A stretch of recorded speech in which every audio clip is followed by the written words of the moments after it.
Hello, Fightful Faithful, and welcome to a belated episode of SOUR GRAPS, where everything sucks. Well, in this case, only half of everything sucks because I'm going to review both the SmackDown from last night as well as the NXT episode from Christmas night, and I will give you one good guess as to which of those things sucked and which of those things did not suck. I'll give you a hint. The one that sucked wasn't even the one that was pre-taped and ran on the holiest of nights.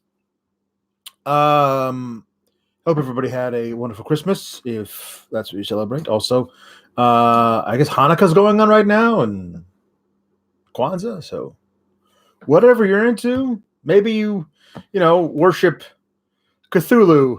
Maybe you're into H.P. Lovecraft and you want to, get down with some crazy otherworldly shit. I'm not here to judge, man. Whatever you're into, that's cool with me. Unless you're into SmackDown, in which case, man, you got problems. So yeah, let's quickly do SmackDown because it really was lazy as fuck. Oh man. Okay, so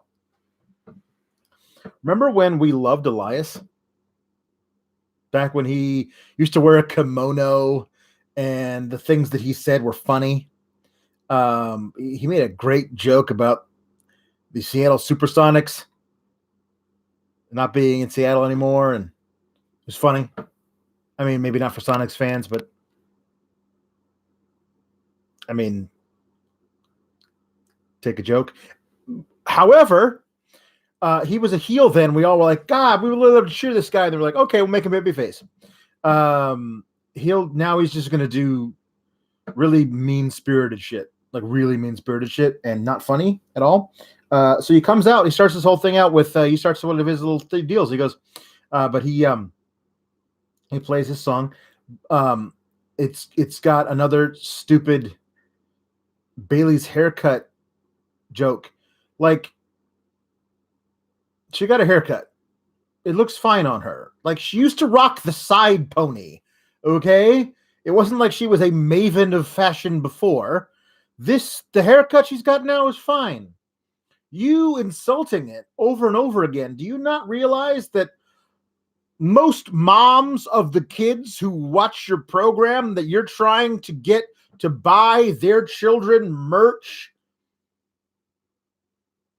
they all have that haircut? So you saying that to them probably makes them feel like, well, maybe I don't want to give them my money. I don't care how much little Timmy wants the replica belt. I'm not going to give it for him because this man insulted my haircut vis-a-vis, through Bayley's haircut because they're identical. Also, I spent all morning today just going, well, you see, yes, I do. You say, yes, I do. And nobody says, yes, I do back to me in my kitchen when I'm making eggs. You know who said, yes, I do, or whatever, back to Elias last night? Nobody. Same number of people who were in my kitchen saying, yes, I do, back to me. It's stupid. It's not good. It's bad. Don't have them do it anymore. Also, you can cut out all the references to Bayley's haircut because it's not, I don't get it. You don't like her haircut. Okay. And the whole Elias thing is bad. The whole Elias new thing where he's like, gets to beat up some poor little man for taking offense that Elias said he slept with the little man's wife. Okay. And now he's moved on to just doing Bayley looks like a dude jokes when she doesn't look like a dude. how many dudes have the mom haircut? I don't know what that is. Anyway, blessedly, that's short. And he also makes fun of Bobby Lashley, and he name drops Shane McMahon, kind of. Whatever. Whoa, it's not nearly as this opening segment that then ran through the whole thing. Listen, I don't know if they just had nobody at the venue because it's, 2 days after Christmas, and they said, you know what? Nobody show up except for these 6 people. But damn, there was a lot of good talent that was left off of this show, so they could do a horrible show long arc that went nowhere. It went through here and literally curved back on itself to back. That's what that was. I don't even know, man. We're supposed to get Daniel Bryan versus The Miz versus Baron Corbin. Triple threat match. Whoever wins gets to face The Fiend at Royal Rumble and lose to The Fiend. So we kind of know that Roman Reigns is out there and he's pissed at Baron Corbin. So he's going to show up and probably cost Corbin the triple threat match because it's no DQ, right? And that's something they can all lean on. Probably is going to be Daniel Bryan winning the match anyway because that makes the most sense for him to face The Fiend. That makes okay, fine. So we all kind of got that. Great. And I said to myself, "Oh, they're starting with the match to open the show. That's great." Daniel Bryan's out there, and Miz comes out, and then Baron Corbin comes out on. They call it a sedan. A sedan is a Buick. That is literally that's called a litter. The thing that they carry him in on their shoulders, his security guards. That's called a litter. By the way, do you not have jobbers who work on SmackDown who wouldn't you're paying them anyway?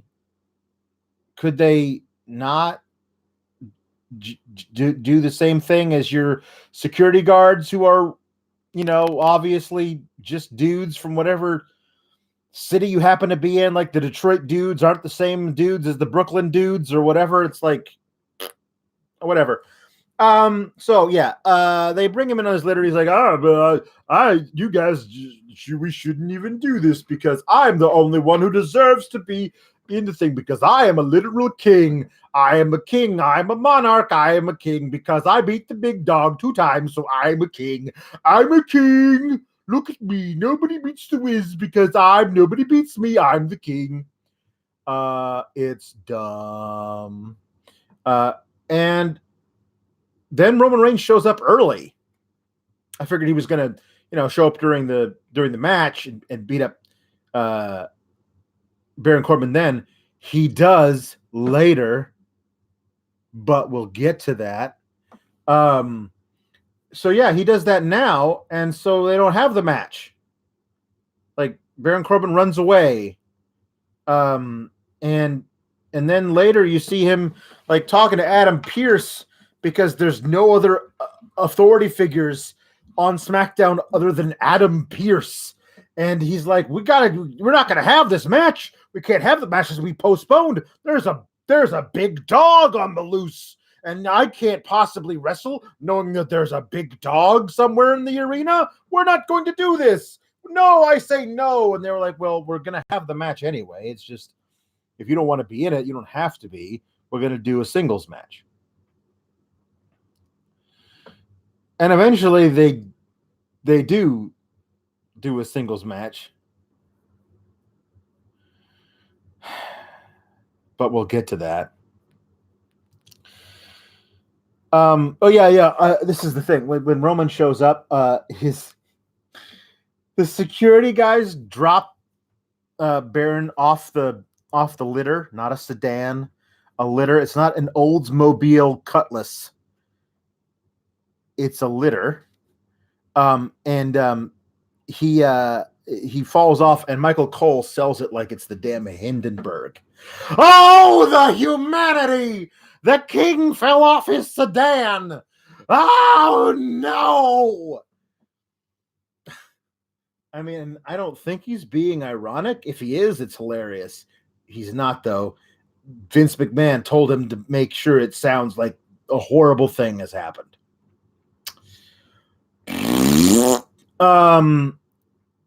Yeah, and I guess Roman punches him or something, and they run away. But anyway, okay, here's the deal. First match of the night, set up last week because of the enemy of my enemy is the enemy of my. No, I don't know. We have mutual enemies. There you go. Braun hates Shinsuke Nakamura and Sami Zayn and Cesaro. So do the New Day. So what's a natural 6-man tag? But like Sami Zayn's wrestling, like he hasn't wrestled in forever. So cool. I'm glad he's back and doing things in the ring. He deserves it. He's great. He's so good at getting heat. He's a very natural at doing whatever he needs to get over because he's one of the best ever. And he hasn't been wrestling, so I'm glad he's wrestling now. That's good. Match is fine. Nothing wrong with the match. Good match. New Day and Braun are insanely over. Braun will be able to get over at any point you decide, let's push this guy. Let's put him on TV.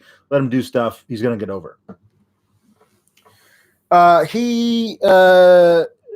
He does a few good, like Cesaro actually pulled out a couple of cool feats of strength against Braun.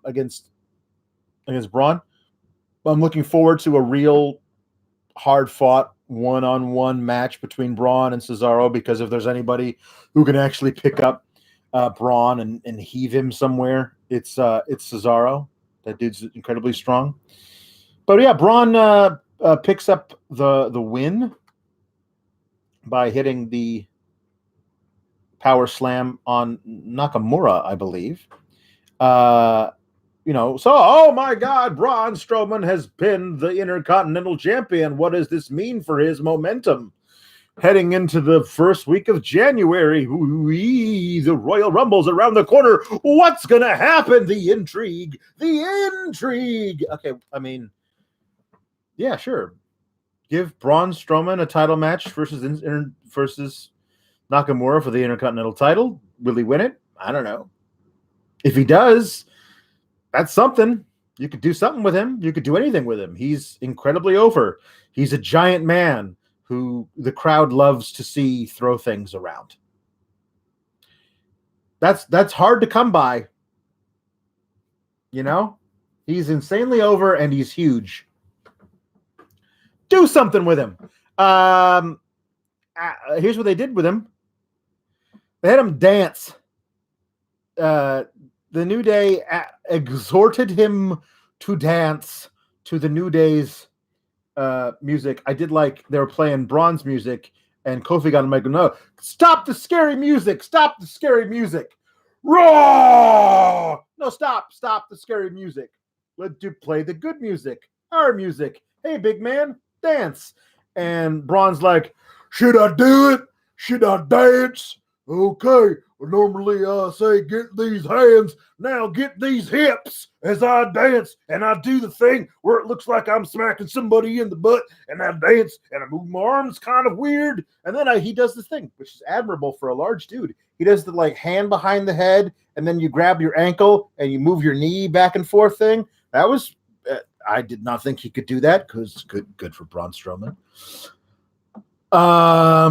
But is this the best use of this giant man who can literally tear buildings apart?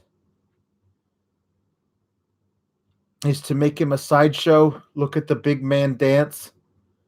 I mean, it shows his range, and I appreciate that. But like one of the first things that they ever did with him as they were building toward his first WrestleMania that they didn't actually use him during.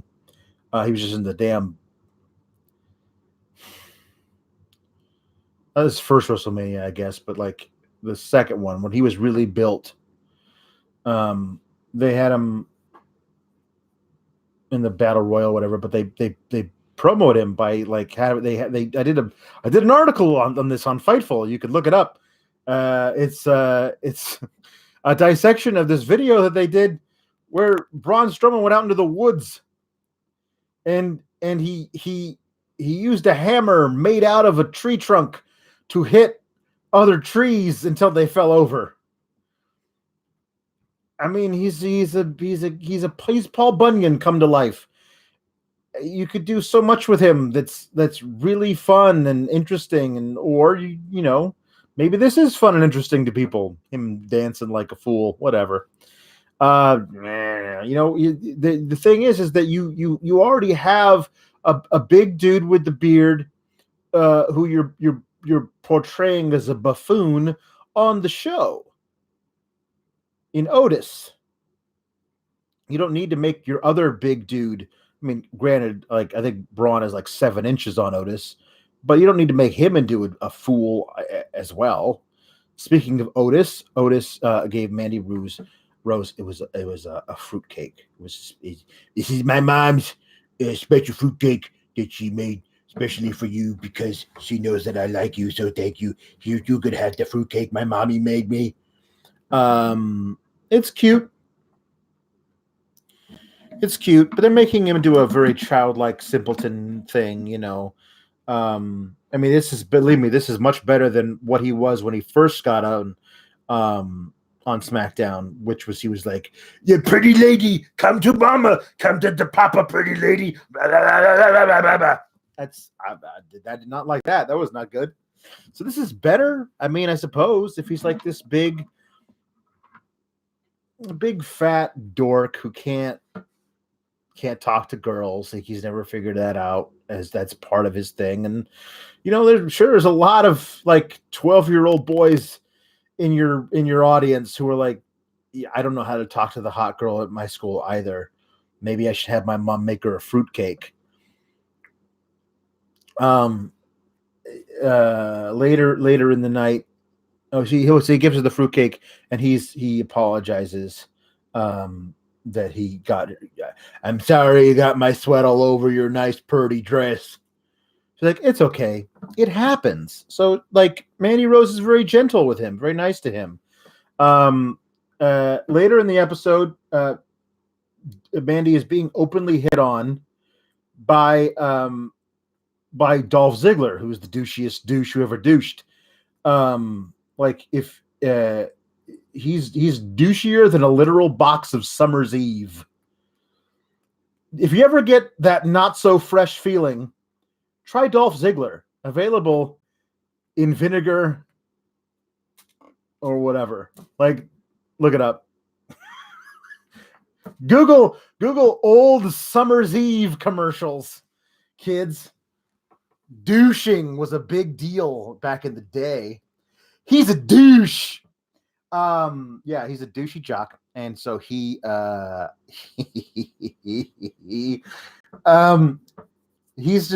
hitting on Mandy Rose, like, what are you doing for New Year's Eve, huh? What are you doing for New Year's Eve, huh? And she's like, I don't really have any plans. Like, sure you don't, Mandy Rose. Sure you don't. But yeah, Dolph. I guess maybe she says like, well, if you don't have any plans, maybe you should, you know, turn on Fox and watch me get my ass kicked by Roman Reigns on the Fox New Year's special. Yeah, that'll be fun. Anyway, he blah blah blah.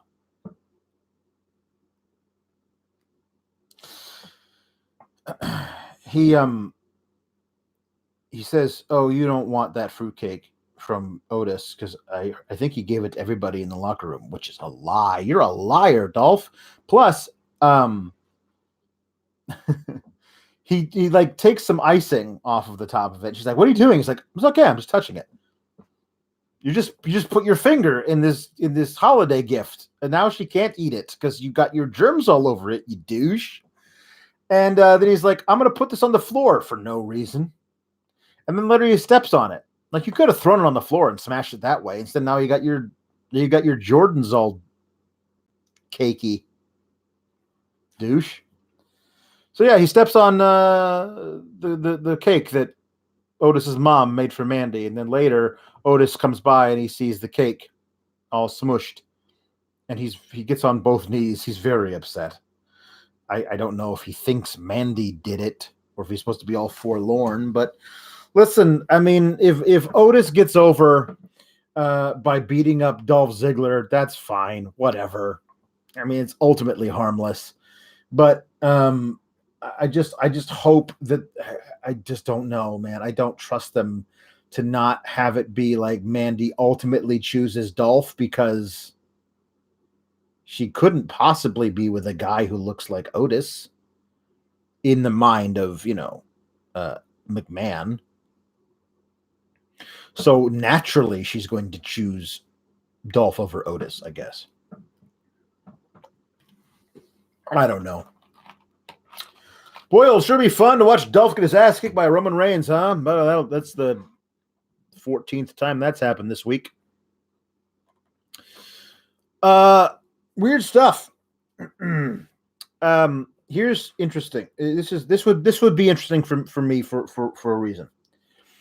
If you had a character who was like their personal story was, I need to prove myself to the top brass by beating several people in order to get thought of as a potential challenger for the title.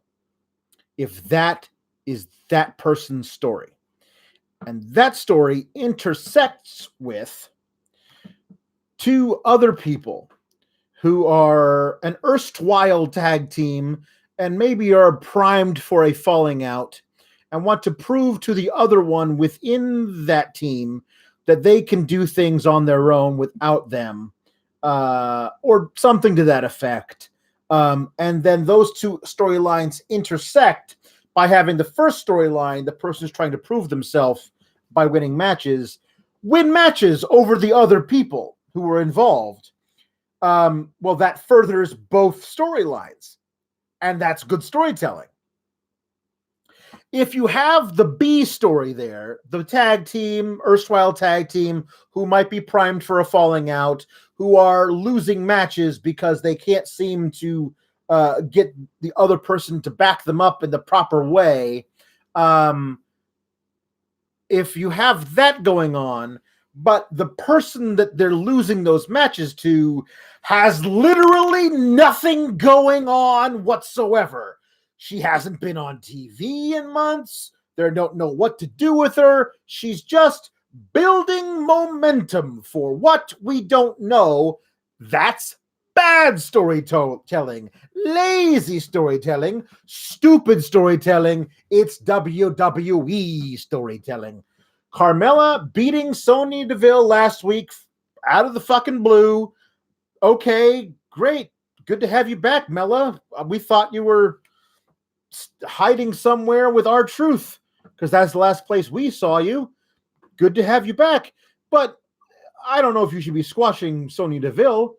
And then this next week, Sonya Deville is too busy autographing programs to back Mandy up in her one-on-one match with Carmella. And Mandy says, well, I would have backed you up last week, but I had sweat all over my dress, and I couldn't possibly go out to the ring with sweat all over my dress. You know I only pack one outfit when I go on the road. So now Carmella beats Mandy Rose tonight, and by beating the members of Fire and Desire in back-to-back weeks, Carmella has gained exactly squat. I don't know what's like a good. She's building momentum for what we don't know. Do you understand how much better this would be if we had a storyline surrounding Carmella other than beat Fire and Desire in back-to-back weeks? That's it. That's her whole storyline. We got nothing else. There's no hint that she's, next in line after the Lacey Evans storyline is finished with Bayley. There's no hint that like if Carmella keeps winning after if Bayley needs a new challenger once Lacey's gone, Carmella's going to be it. If she can only keep that win streak alive, but because we can't seem to have a general manager character on the show that isn't like insidious and evil and twirling their mustache at all times. Like you can't just have a straight shooter like William Regal who you go into their office and you can see a scene with Carmella saying, I really need to get back in title contention. And he says, tell you what, you keep winning matches and I'm going to have no choice but to put you in a number one contenders match. But if you start losing again, there's nothing I can do for you. And now we got momentum toward a potential contenders match if she keeps winning. And that storyline intersecting with the Mandy Rose and Sonya Deville storyline, that's good storytelling. Instead, we have Carmella doing fuck all for nothing. I'm glad she won. Good for her. But to what end? This has been a little masterclass in storytelling from me, Alex Pawlowski. Oh yeah. By the way, I don't trust them to do this. They have an opportunity to have Otis bring out a sweeter, nicer side of Mandy Rose when she when she gets to know him more. Maybe he says, you don't have to be so vain all the time. You're a good person. You're a sweet person. I see that. You don't have to be this the person who gets in the ring and says, you will never look like me before, getting kicked in the face and losing. Everybody looks like you, Mandy Rose. You're tan and blonde. It's WWE. Everybody looks like you. I mean, basically. So it's a weird thing to yell at people. So Baron Corbin won't do the match. He won't do the match with Miz and Daniel Bryan, so they make it a one-on-one match, and they do the whole thing. They come out and they do it, and then they start the match. It goes 2 minutes, and then Baron sends some of his black khakied goons out to the ring to get it thrown out and stopped. And they do a double disqualification.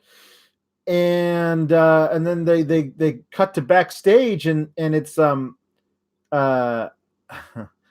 it's Baron Corbin saying, well, now they can't have this match without me. I deserve to be in this match, so I'm going to make sure the match doesn't happen, so that later we'll do it when Roman Reigns isn't here, and we'll do the triple threat match. And then Kayla Brax is like, yeah, Roman isn't here. They asked him to leave. And Baron Corbin's like, I guess we'll have the triple threat then anyway.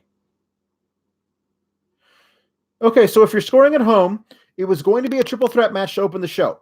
But Baron Corbin ran his mouth about Roman Reigns. Roman Reigns showed up early. Big dog. Come on, just wait your turn. Beat him up before the match started. Attacked him. So Baron Corbin said, no, we're not going to have triple threat match. I'm not going to do it. And they were like, okay, fine. It's going to be a one-on-one match. And then Baron Corbin said, no, that's not okay either. And then because we're going to postpone the match until Roman Reigns isn't here. By the way, Roman Reigns isn't here. And he's like, okay, so we're going to have triple threat match again. So again, this is a storyline that curves back on itself. So right now, we've gotten back to the beginning of the night. Halfway through the show, we're back to where we fucking started. With a triple threat match to happen tonight versus Baron Corbin versus Daniel Bryan versus The Miz. That's the thing we were going to do anyway before you did all this bullshit with the whole rigmarole and the hodgepodgey crap. You're taking extra steps to get to the... Now, normally I say that WWE does the storytelling they do is they don't go point A to point B to point C. They go point A to point A to point A to point A to point A to point B to point A to point A to point A. And to their credit, they did not do that tonight. They did point A to point B to point C to point A. That's also bad. Don't do that either.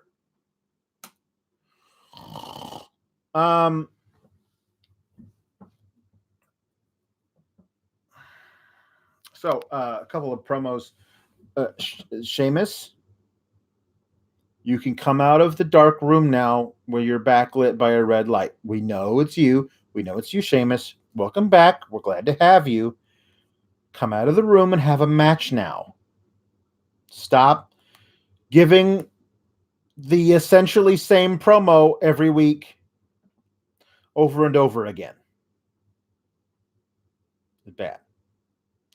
Mustafa Ali, one of those dudes you could probably have a match tonight instead of this whole stupid Baron Corbin bullshit. He has to have a promo saying, "Hey, remember me? Remember how I got hurt before the gauntlet match? That was going to, I was going to be the big star of that, and then I was going to have a really great run in the Elimination Chamber. I probably wouldn't have won it, but I was going to have a great run in it. But then I got hurt, and we blamed it on Randy Orton." Even though it wasn't a Randy Orton thing, but we blamed it on him. And so I wasn't in the match, and Kofi was, and Kofi became champion because he replaced me in the gauntlet match before the Elimination Chamber. Remember that? Remember also how we never, ever resolved that thing between me and Randy Orton, where we said that he injured me and then I couldn't have my biggest break. We never resolved that because we don't do that. That also, remember how I was going to win the Money in the Bank ladder match, and then Brock Lesnar showed up because I guess he can do that now, and he won instead, and we also never resolved that. Like, I never had a chance to even challenge him to a match because he doesn't work here for 11 months out of the year. Also, remember how I was owed an Intercontinental Championship match versus Shinsuke Nakamura, and they put that aside so that instead they could do with Shinsuke Nakamura in the Intercontinental title absolutely nothing? Hey, remember that? And Mustafa Ali says, well, I'm not going to let that get me down. I'm not going to let that make me angry. That makes one of us, Mustafa. And 2020 is going to be the year of Mustafa Ali. So we'll see. We'll see if they ever get around to using him or hell, putting him on TV. Hope they do. He's great. Lacey Evans was interviewed on Moment of Bliss, and she talked about how she's a mama bear and you don't mess with the child, especially the child of a mother, which is everybody. So don't mess with anybody because everybody's the child of a mother. I cannot put into words how much I hate that they're trying to make us root for Lacey Evans when she is the same fucking character that she was for all those months with her heel run against Becky Lynch and everybody. Like, what light did she see? What changed in the way she looked at the world to make her go from heel to face, other than you decided, hey, she's a Marine and a mom. We should tell people that, and then they'll have to root for her. That's lazy as fuck. Don't do that. Like, on a personal level, do I love that basically a Fox and Friends host is this person that's getting all these pushes when she really can't wrestle? Like, not nearly as good as, I don't know, most of your fucking roster? Like, at least saving grace, Ruby Riott and Ember Moon are injured. If those two were healthy and available, and you passed them over for this character of Lacey Evans, it would be egregious and unforgivable. But I guess you got it's her or Dana Brooke. So that's what we're doing now.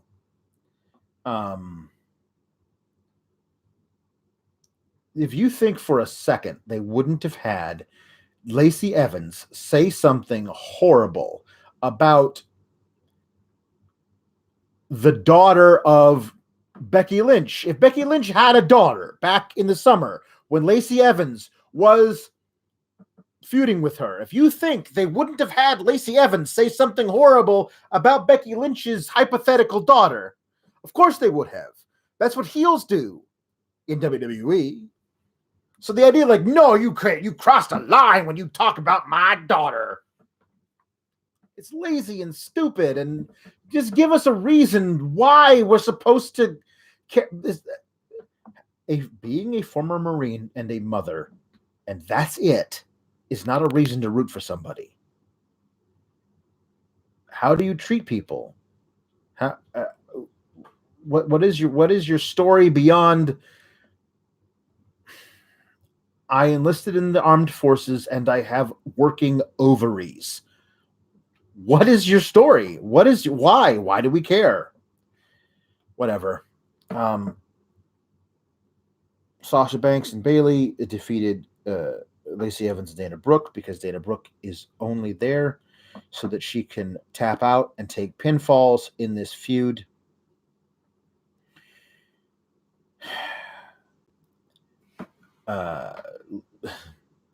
At one point, they said they used all these superlatives for Lacey Evans, like, oh, she's coming out and look, everybody's feeling the wrath. She's so powerful. Look at how powerful she is. Blah blah blah. And a game, Dana Brooke. If the best thing that you can say about a wrestler wrestling the match that's in front of you is that she is game, then you got problems. Okay, whatever. So, fucking finally, we get around to this triple threat match between Daniel Bryan, The Miz, and King Corbin. Here's what we knew was going to happen from the fucking beginning. A triple threat match. Within that match, Roman Reigns is going to interfere and take Corbin out of the equation. And then Daniel Bryan is going to beat The Miz. Guess what fucking happened? That happened. Roman Reigns got involved, took King Corbin out of the match. Daniel Bryan tapped out The Miz. We know what's going to happen anyway. But you made us go back in so many different directions. The storytelling was so off the charts bad that we ended up spending all that time doing basically nothing to get to the thing that we all knew was going to happen in the first fucking place. You could have done anything else with all of that time. But no, just lazy. And like, maybe it wasn't lazy. Maybe they had to actually do fucking gymnastics. So we're like, listen, here are the people that we are going to have at SmackDown. The New Day, Braun Strowman, Cesaro, Nakamura, Sami Zayn.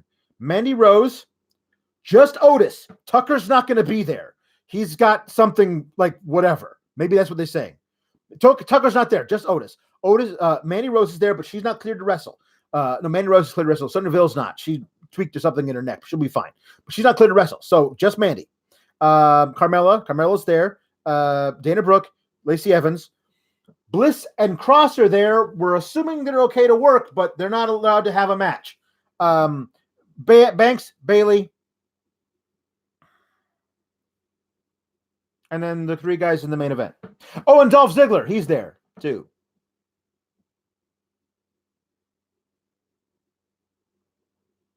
We have nobody else. Can you stretch that roster into 2 hours? But for the love of God, don't give people matches against each other. That would be crazy. How can you make that one triple threat match basically take up half of your 2 hour screen time by having it stop and start once in the middle and then not really start in the very beginning? Also, some backstage interviews about a guy who's dressed like a king who's afraid of a dog. SmackDown is shit, man. SmackDown is the drizzling fucking shits. It's bad. It's bad. SmackDown is bad. It's on a really terrible streak. I don't know where it gets better. You know what's not bad? NXT is not bad. NXT is awesome. Even pre-taped Christmas episodes are awesome. We had a Roderick Strong defending the North American title against Austin Theory, who's 22 years old and friggin' jacked, and really, he's really good. He's really good, and he's only going to get better because he's 22 fucking years old. Match was really good, hard fought, competitive. Roderick Strong hulked up at the end and said, "I am not losing this match. I don't care if you super kick me in the balls while I'm trying to jump and hit you with a knee. I'm going to shrug that off and finish you off with the end of Heartache." This is a really good match. Austin Theory's got a lot of great stuff ahead. Yeah, I'm impressed with him. Although I will say, he's got a bad hairline for a dude of 22 years old. I mean, I know all about that. I started losing my hair in my mid-20s. It's why I wear the hats all the time, because sometimes I don't like to keep my head trimmed, and if I didn't wear the hat, then you would see tufts of stuff coming up in weird places, and it's not very attractive. So I know of what I speak, Mr. Theory. Start in with the Rogaine or whatever they use now. Keep what you've got, because it's not going to be pretty by the time you hit 30. And I don't feel like you have the right character or look to shave your head without it being like a statement. I mean, maybe I'm saying the wrong thing because I'm the white guy with the big beard, and I've got a shaved head, so I think I look more like a teddy bear biker than I do a white supremacist, but maybe I'm wrong. No, but this match was really great. I really liked it. There's some good spots in it. God damn, I love NXT, man. I'm pretty sure if you said you're not allowed to book NXT with Undisputed Era at all, they're off. They're off limits. Adam Cole's not there. Roderick Strong's not there. Kyle O'Reilly and Bobby Fish aren't there. The top guys in the thing, they're gone. You can't do that. Also, Rhea Ripley's out. Shayna Baszler's out. Now book it. There's no shortage of people I could push for the tops of those divisions. They're so deep with so many great talent. Like, for example, you got Swerve Scott beating Jack Gallagher. Jack Gallagher's really good. I wish he was an official member of 205 Live because I'd love to see him wrestle dudes. I think that he would be a really great addition to. Not that I want to consign him to NXT UK, but he'd be a fantastic member of Mustache Mountain. He's already got the mustache. He certainly wrestles along those lines of the headbutts and the all kinds of tying people up in the knots and stuff. He's really very good. Swerve Scott is excellent. He's definitely the kind of guy that deserves a push for the North American Championship in 2020.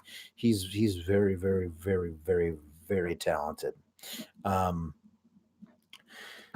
some point in the match, Gallagher basically through arm bars, removed the use of one of Scott's arms, basically.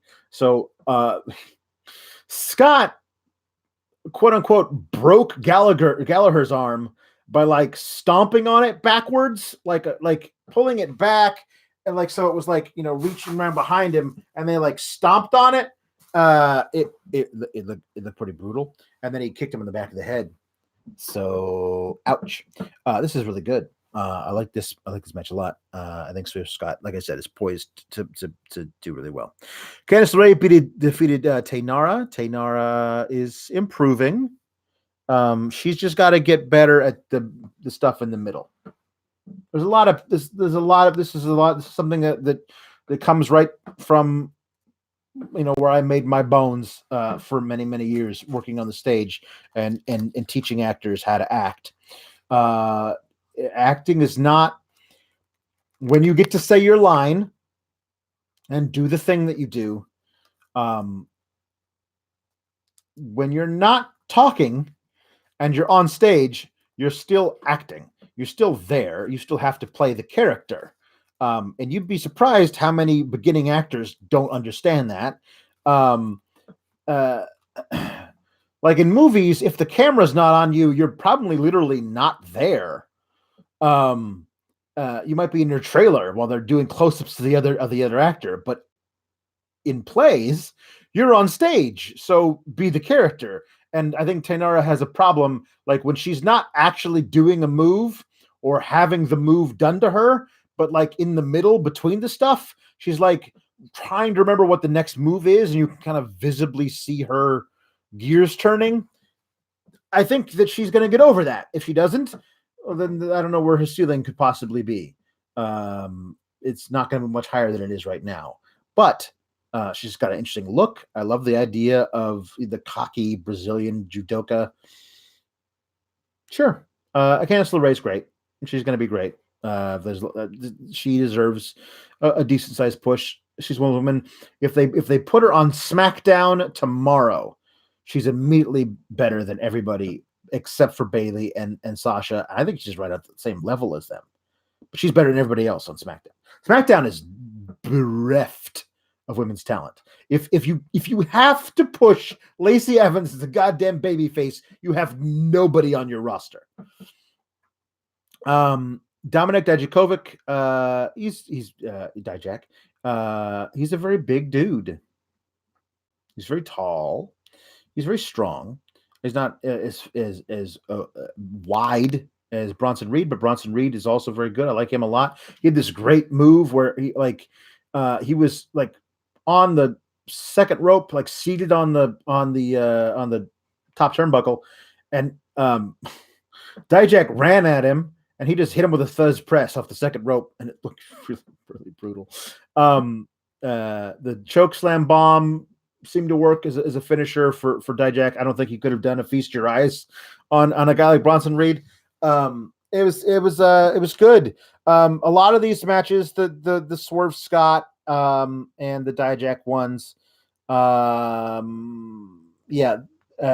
those are done as dark matches. Those were recorded as dark matches, I think, after a SmackDown, and they were playing audio of a Full Sail crowd reacting to stuff the way they should. But if you saw video of it, the crowd who was there was like, I don't know who these people are. I don't give a shit. Which is not great, because they were kicking ass and being great, and you decided you wanted to show up and I don't know, watch Elias spank a small man. Is that what you wanted to do when you showed up at your SmackDown taping? You'd rather see that than Dijak and Bronson Reed kill each other for your enjoyment? Whatever. I'm not sure where Dijak goes. His whole character seemed kind of wrapped up in the Keith Lee thing. And they never really settled that. Like, they kind of battled to a standstill. And then Roderick Strong got involved, which then made it a triple threat match for Roderick Strong's North American title.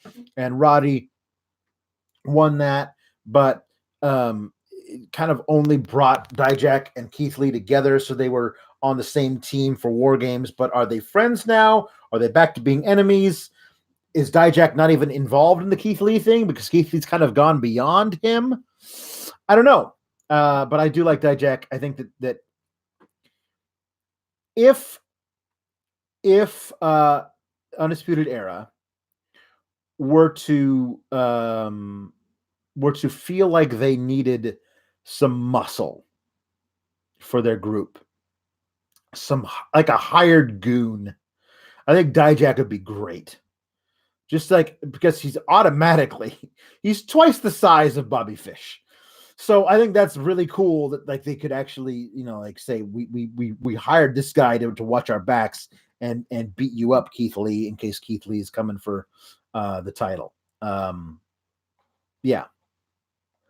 Interesting. Bianca Belair again. If it were up to me, Bianca Belair would be the SmackDown Women's Champion right now. She'd already have beaten Bayley. She'd already have beaten Sasha Banks. So Bianca Belair is like on another level with her charisma and the stuff she can do in the ring. Like nobody can do it like she can.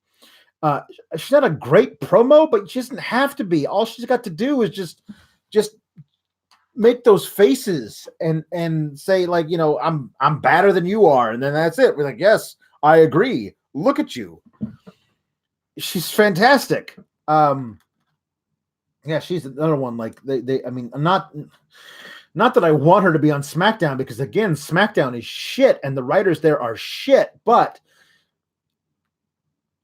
I'm afraid she's like hit her ceiling in NXT, and if she was on a show that didn't have as deep a roster of amazing women, then she would be near the top. Like, yeah, Raw or SmackDown. It's the 4 horsewomen, 2 on each show, and then everybody else underneath them is kind of good, kind of not. Naomi is missing in action. Like I said, Ruby Riott on the shelf, Ember Moon on the shelf. So we're pushing Lacey Evans, I guess. And then like Asuka and Kairi Sane are amazing. I love them so much. As a tag team, like I love that they can anchor that division. If they were to go off and be singles, they're certainly at that level of the 4 horsewomen.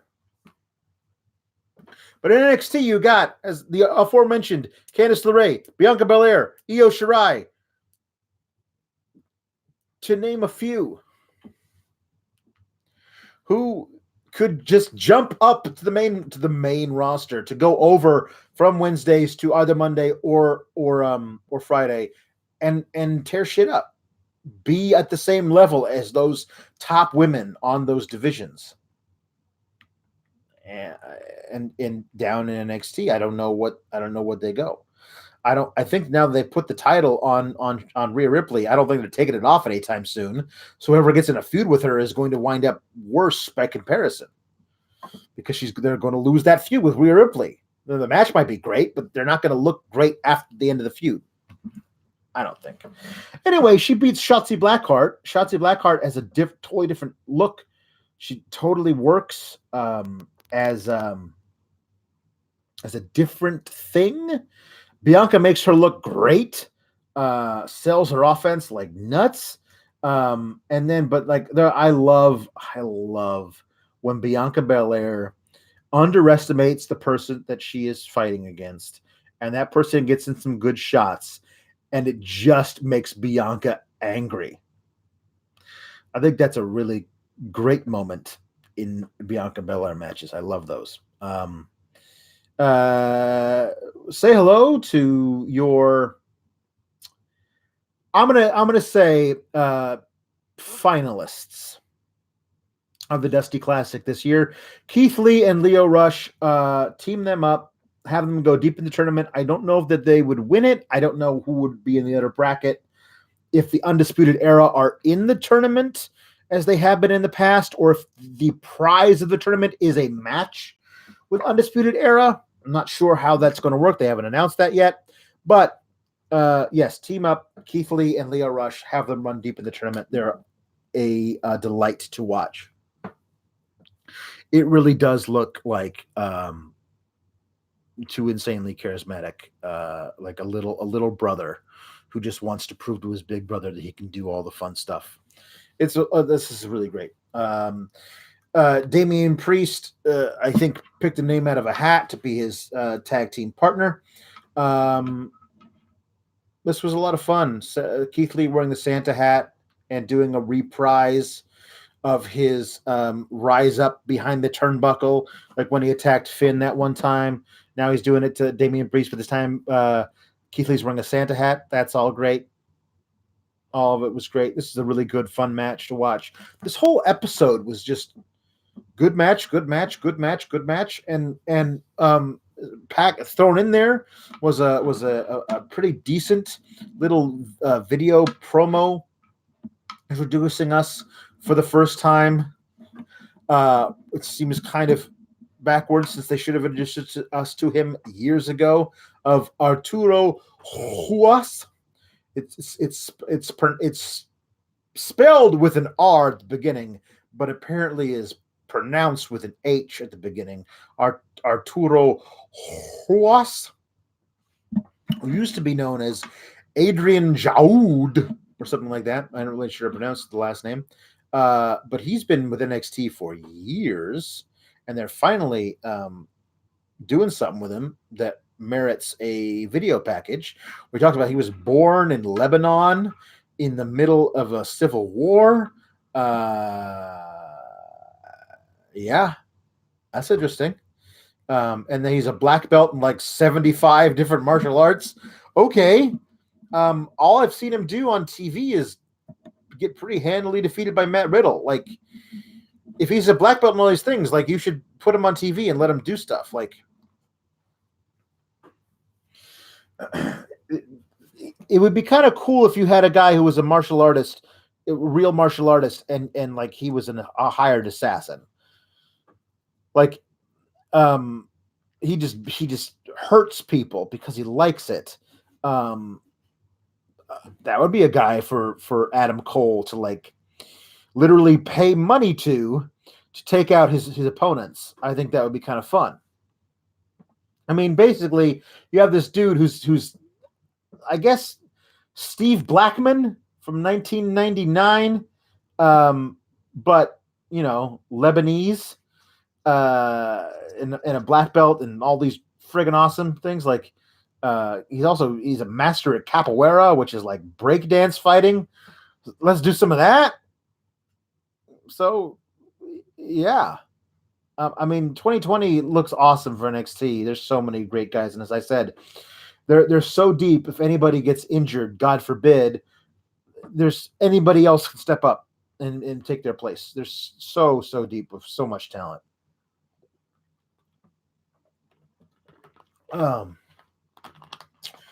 So now you've watched a SOUR GRAPS where I actually talked about something that was really, really good. Not like, hey, this was a pretty good episode of a terrible show in Raw. No, NXT is always great. You get to watch me talk about that every Wednesday on the Wednesday Night Wars podcast with me and Sean Ross Sapp and Mr. Warren Hayes. It's always a good time. We talk about NXT and AEW. Also, I talk about SmackDown once a week and Raw once a week. Raw, I think, is pretty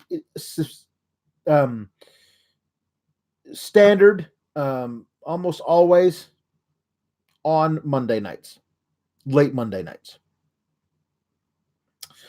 Available for your drive time on Tuesday mornings. But increasingly, it's looking like the Friday shows of SmackDown, while intended to be on Fridays, are probably going to be on Saturdays, just because it's so hard for me to get to watch SmackDown on Friday nights. Anyway, this has been fun talking about a good show on the heels of talking about a really bad show. I don't know how often I'll get to do this, but there was no podcast talking about NXT on Wednesday, so I thought I would, throw one in there just for the hell of it. Anyway, this has been SOUR GRAPS. This is my merch, right there. Shop.fifle.com. It's a pretty cool little t-shirt. You can buy that for yourself or your loved one. But yeah, that's my merch. This has been Sour Scraps. I have been Alex Pawlowski, and everything except NXT sucks.